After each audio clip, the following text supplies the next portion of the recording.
So, we've gone from fridge to storage box.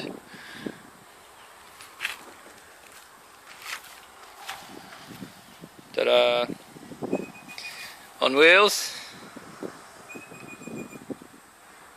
painted expertly, matte black with aerosols.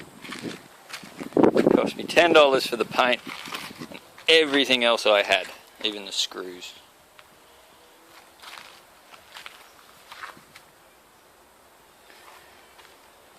And I got a fully sealed, watertight, cockroach proof, sealed up all the holes that the fridge would have for running pipes and things.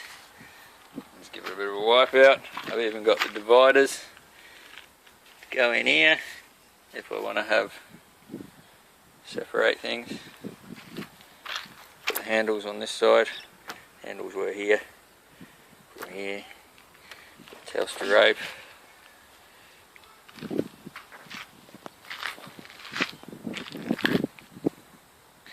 Put all my hunting gear in.